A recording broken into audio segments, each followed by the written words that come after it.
The rage that's simmering underneath for myself is rage with misogynoir, and if you don't know, that word is a portmanteau of the words misogyny and noir, so black. So it's the unique intersection that black women experience. And at that intersection, people can be quite dismissive of us, and certainly of our anger. People just don't take it seriously, or we're just a stereotype, right? They really flatten it. They're not interested. They're not curious in any nuance and why a black woman might be mad. And then there's also, I think, inside of our community, these politics of respectability, which exist for the sake of protecting us, right? But they dictate that what we should do is not move with anger, not be people who are loudly expressive with our anger because it is dangerous, right? So I know that those things are true. I have felt those things as a black girl, black woman. I know the rules. And I needed to break them because I think they're dehumanizing. I think that black women should be allowed the full measure of our rage. I think it's harmful to everyone if we're sort of expected to hold all of that anger and there isn't a space to talk about it. I really got free with this story. This was also me getting free as a storyteller. I wanted to give myself these two young women who were going scorched earth on a motherfucker who hurt them.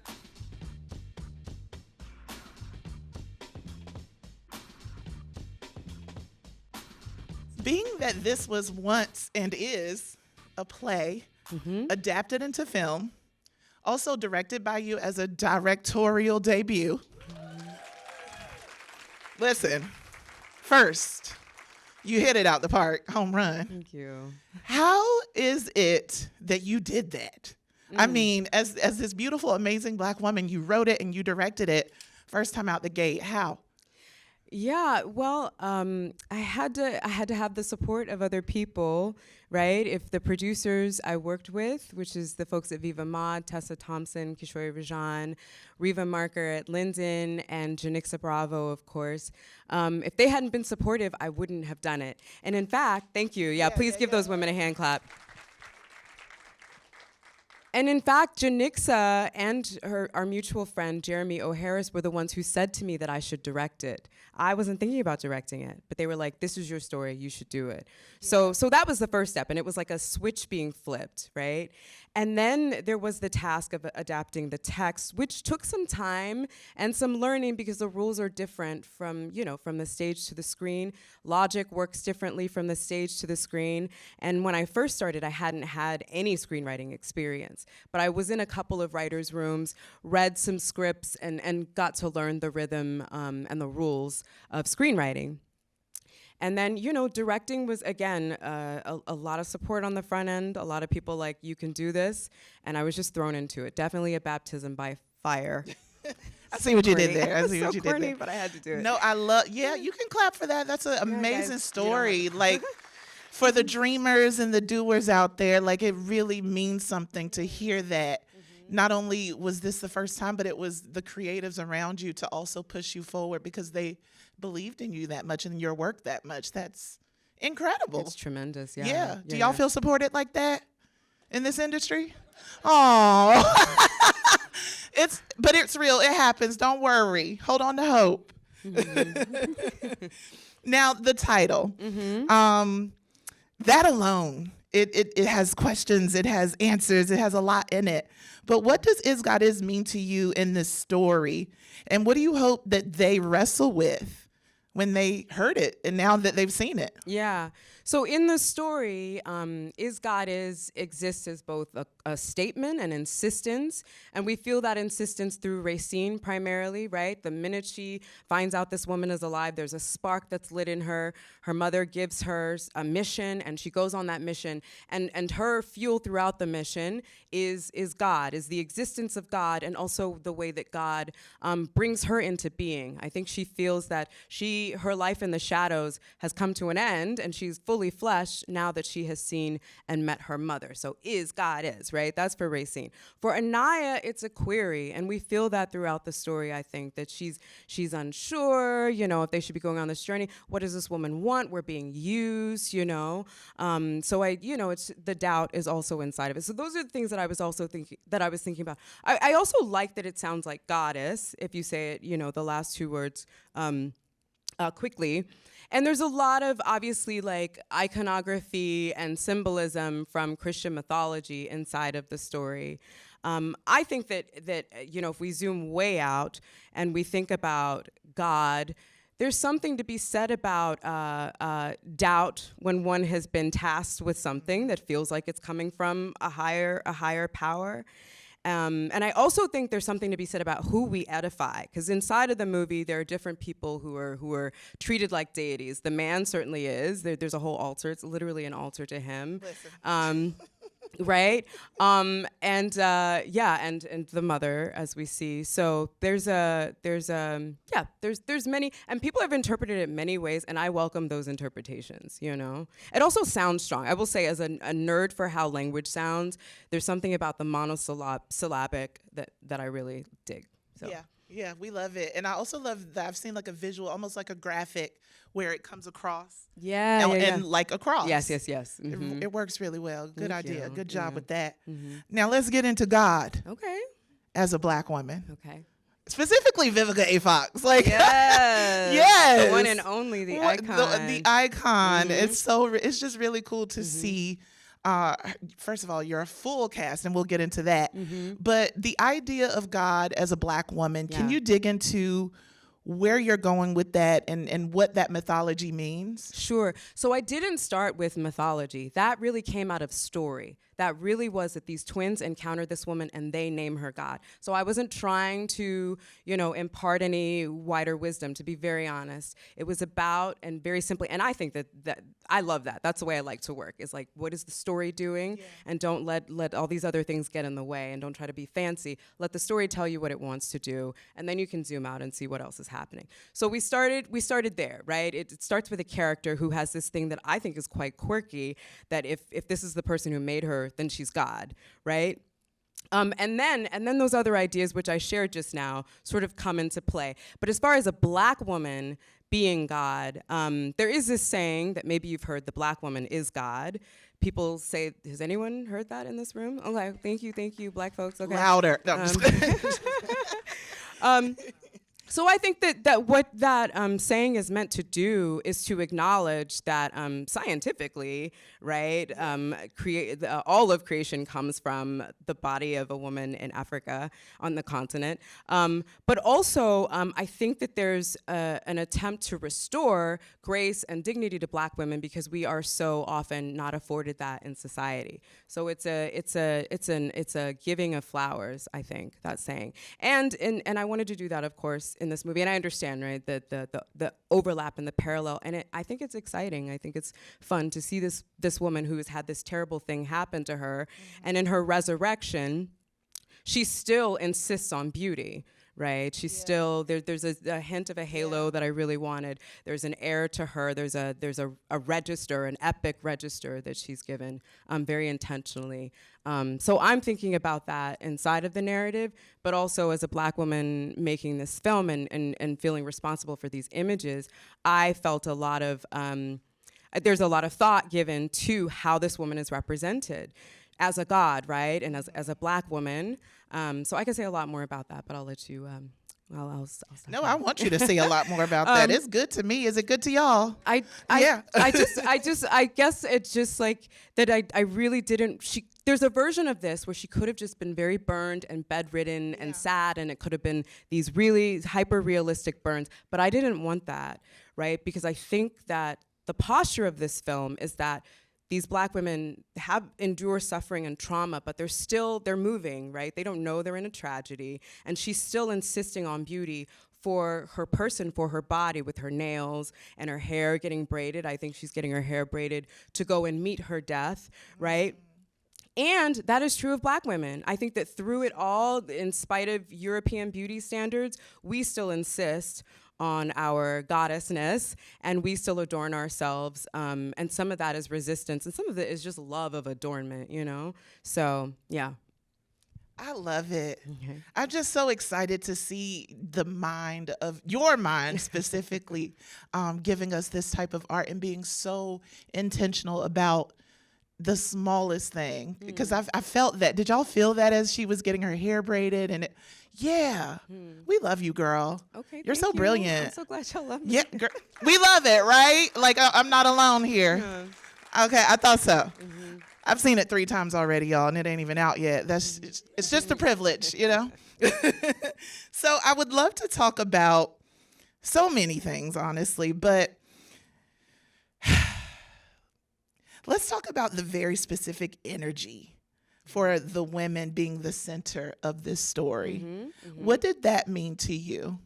Well, a lot of what propelled the writing of this story, or I guess the rage that's simmering underneath for myself is rage with misogynoir. And if you don't know, that word is a portmanteau of the words misogyny and noir, so black. So it's the unique intersection that Black women experience. And at that intersection, people can be quite dismissive of us, and certainly of our anger, right? So there's a few things that happen. One of them is that people just don't take it seriously, or we're just a stereotype, right? They really flatten it. They're not interested. They're not curious in any nuance and why a Black woman might be mad. And then there's also, I think, inside of our community, these politics of respectability, which exist for the sake of protecting us, right? But they dictate that what we should do is not move with anger, not be people who are loudly expressive with our anger because it is dangerous, right? So I know that those things are true. I have felt those things as a black girl, Black woman. I know the rules. And I needed to break them because I think they're dehumanizing. I think that Black women should be allowed the full measure of our rage. I think that, I think that we should be allowed to feel that. I think it's harmful to everyone if we're sort of expected to hold all of that anger and there isn't a space to talk about it, even to formalize a space, you know what I mean? And I just I really got free with this story. This was also me getting free as a storyteller, right? So I was able to write these women who are messy, but they're nuanced, right? Yeah. They have heart. I love these girls. I love these twins.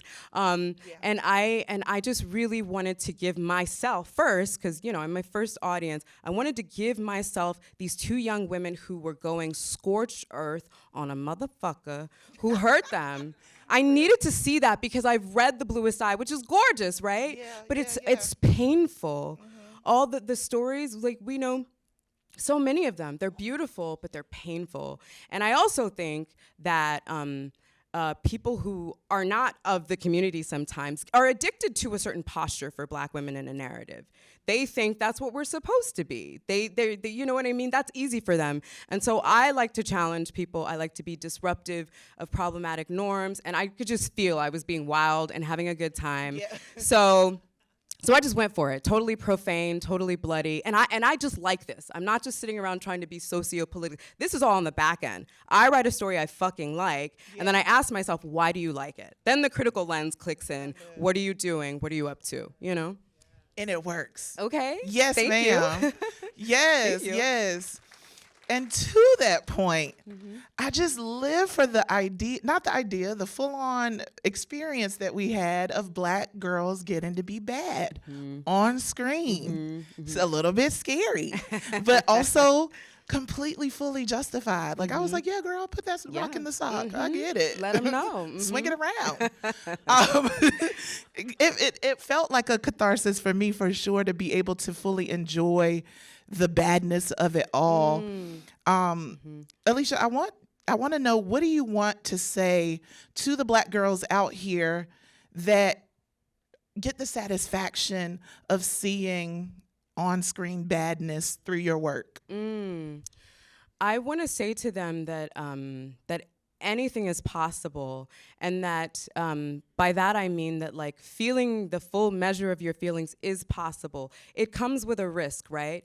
And this movie is not a literal proposition, but I do hope that at least psychically it gives you the space and allows you a moment to think about your rage and maybe connect with other women about what that rage is and that messiness and that imperfection is. I think that we get to lean into our humanity. Yeah. I hope that it feels affirming maybe to some people, people that if they're anything like me, you know what I mean? They might need the space, and that's what I get from narratives that I especially enjoy. I feel like, oh, that person, they know me, right? I've never met Toni Morrison, who I invoked already, but when I read The Bluest Eye and other works of hers, I'm like, oh, she loves me. I can tell through this writing that she cares about me and she understands with nuance who I am and what I go through in this skin, in this country, right? So I hope that it's a blessing. I hope it's cathartic. I love when they stomp their father to death. I love it every time. It should have lasted longer. A little bit longer. It really should have lasted longer. No, for real. If I could recut this movie, child, I'm for real. She said director's cut, 3 hours. Director's cut, yeah. Listen, they reined me in. No, but it was, I mean, we're not like babies. We can handle the gore. We can handle the. But I also want to talk about, because this comes up as well, the visibility of these acts of femicide that are being committed against Black women, and what it means for this film to be out in that season.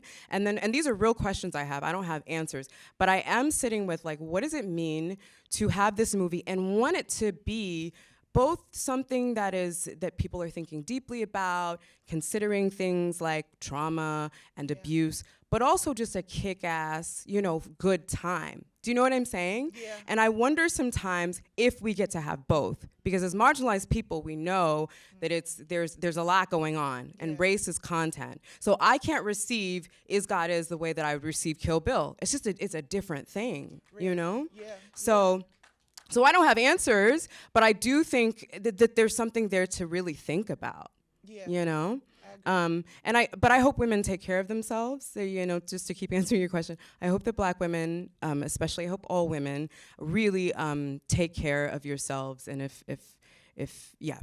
I'll stop there. I appreciate that consideration, for real, because I know that people are probably like, oh my gosh, should there be a warning label? Everything is so sensitive, and we do go through a lot in these crazy times. So I'm glad that you're thinking of that, and then welcoming also the conversation. And in the vein of that, I do have a few more questions, but if there's anyone in the audience, if you can think of some questions. You have some. Perfect. So I'll actually, if you can, you in the pink, if you can project. Oh, I'm a theater teacher. Okay, come on, theater teacher.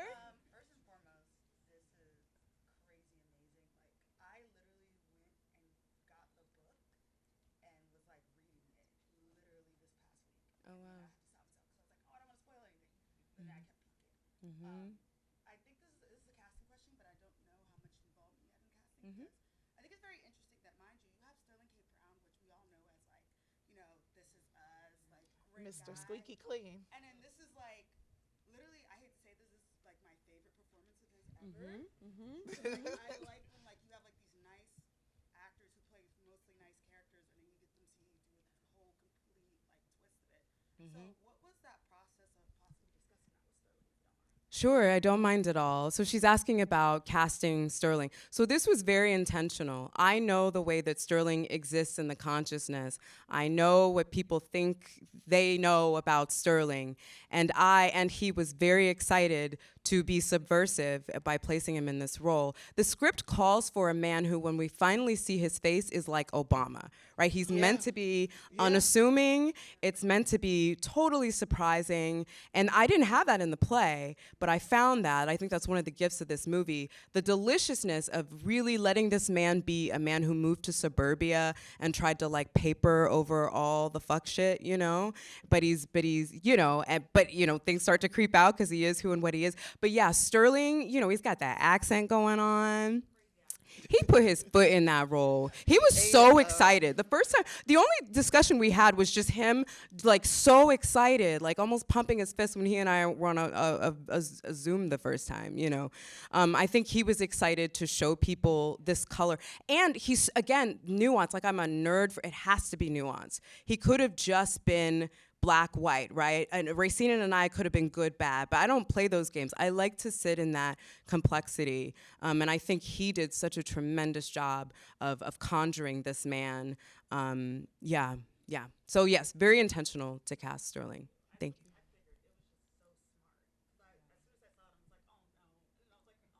you. Exactly, right? I love that. Thank you for that. Thank I'm going you. to take a few more, but I'm going to come back to y'all. I got you. Fire. Yes. Fire. It is a definite central theme to this story, not just visually, but emotionally, spiritually, all the leads. What does fire mean in this film to you? Yeah. Well, I think fire is a force that both destroys and cleanses in this film and in our lives and in mythology. So the twins are born, they have, you know, a natural birth, a normal birth, and then they are born again through fire. I think the version of them that exists with these scars is a new them, and I've always thought to myself, it's like that was another birth for them. And then, of course, we have Racine's transition at the end of the story. Which, you know, I'll tell you, we played with a lot of ways that maybe she communicates a little. We get a flicker of a communication when she's on the other side, you know. But anyway, to your question, destroys, heals, and is also, it's such a catalyst, right? The fire that the mother is you know, that is set on her body is the reason that this story is what it is. And I also think about the fire as it's like a portal. I mean, I'm already talking about it as kind of a threshold, but it feels like a portal. And I remember when I was trying to describe to the VFX and everybody what the fire should look like, I was like, it should look like he's in another world, like he brings her into another world. And I think there's something to be said about the state of like rage and anger. You know, throughout the movie, people are telling Racine she's like her father, right? There's something that feels like she sort of belongs to the fire, if you will, you know, as her father does, which is another level of tragedy. But there it is. I love that. Yeah, Okay. that was good. I mean, how did y'all feel about losing Racine? Were you hurt? Were you happy? He said, Are you guy okay? right Are you here. okay? You're not correct. okay? It's correct. It's cosmically correct. Yeah, it's see, narratively correct. It's poetically correct, It and made it's sense. painful. And And it's hurts. correct because it's painful, right? It Yeah. costs something. Yeah. I saw a question in the way back over here. Yeah, you. Can you project for me? Okay.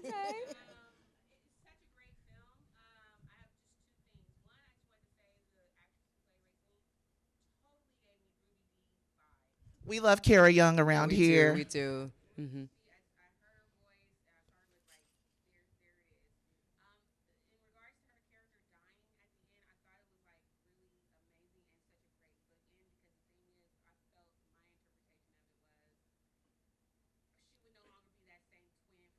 Yeah. Mm.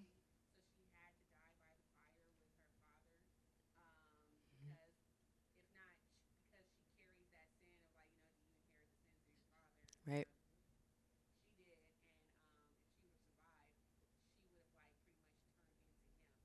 Mm-hmm. Mm-hmm.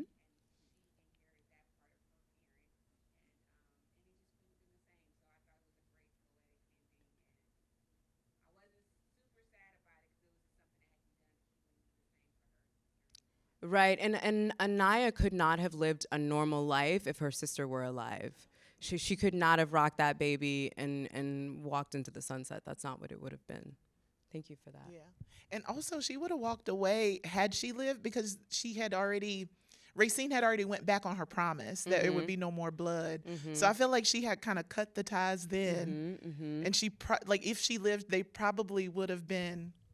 I don't think Maybe? so. You Because think? I think by the time they get to the tub, what I feel when she's like, twin, sorry for what I said before, and then you good. Yeah. I feel like Anaya, my niece is named Anira. I also named her, so I get confused sometimes. I feel like Anaya would have been back in that pattern, right? It's almost like the fire was saving her from this pattern and from the full arc that she needed as a character. At the beginning of the story, she's not someone who could have survived alone, right? By the end, she's like, you know, killed someone to defend her loved one. And yeah, I think she needed to go.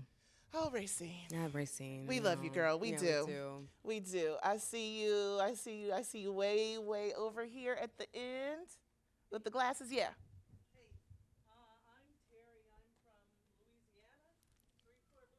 Okay. Yes. I loved working in New Orleans. Yeah. The crew in New Orleans was fire. The people of New Orleans are fire. I grew up in Biloxi, Mississippi, so not terribly far, very close. And my mama came. She still lives in Goshen, Mississippi. So it was amazing. I love that crew down. I love them so much. It was fantastic. New Orleans. If you get to shoot New Orleans, go to New Orleans. Thank you, love. Please do that. Thank you. Thank you. And the way back there with the greenish, I think it's green. That's you looking around? Yeah. Sunglasses on the shirt. Oh, yeah. I just want to say, years ago, I worked at the studio that made this movie, and when I read this play 8 years ago, I thought it was impossible that something this bold and aesthetically adventurous by a black woman could be made at that studio. And I want to say, or I want to ask, rather, what changed? Obviously, Orion Pictures and a lot of Mayo have made a tremendous amount of remarkable movies by African-American women. That seems to be a goal. It doesn't feel like this movie could have been made in a lot of other contexts in Hollywood right now. So if you could unpack that for us a little bit. I'm not sure that I can because I'm so new to Hollywood. I don't have the full measure of context. I do know that that Alana has shifted things at Orion, and thank God, and that there's been some incredible work, and that she really has her eye, like she's got, you know, her eyes on something in the distance that's quite beautiful. But I don't know enough about the other studio. I'm you know, this isn't a cop out. I really can't unpack that for you. I will just say that like the people around me trusted me. Yeah. I mean, I think that scared them a little bit sometimes. To be real, they did get scared sometimes. I'm used to the chaos. They weren't. The chaos of, you know, the process of making my work. So I'm sorry, sir. I don't have more for you. Sorry about that. But we do have more questions before we get up out of here. Honestly, when people leave this screening, what do you hope that they are still thinking about the next day? You know, I'm hesitating because I don't like anything approaching a like, what do you want the audience to leave with question. We can ask them. No tea, no shade. But I hope that I don't care. I don't care what they're still thinking. I don't know. That feels like such a. I hope that they feel like they experienced a good story. What they leave with has everything to do with what they came with, right? Everybody's context is different, your cosmology is different, your experience is different. So I don't spend a lot of time thinking about that. But I do hope that this is useful. I hope that the stories I tell are somehow useful. And what do you hope? Yeah, you can clap to that. What do you think that Is God Is makes possible for other storytellers? I hope that, this kind of connects to what the gentleman was asking me, I hope that I can hold the door open for other weirdos who want to do a big, I hope they can point to Is God Is. That's why y'all got to go see the movie, go see the movie again, tell your friends, because if it does well, then people can say, well, look at that weird ass Is God Is, you know? Yeah. So. Yeah, I hope Talk to. about I it. hope to. Yes. I hope to. We need that. Evangelize. Let the people know how truly amazing, transcendent, incredible this experience was. Share with everyone. Is God Is comes out on May 15th. Y'all were blessed enough to see it early. But make sure that you are telling everybody how amazing Aleshea is and her journey. It's worth it. It's worth it. It's worth it. So thank you, guys. Thank you, Film Independent. Thank you, Amazon. Thank you, Aleshea. Thank you. My pleasure. Yes, congratulations. Thank you all so much. Thank you very much.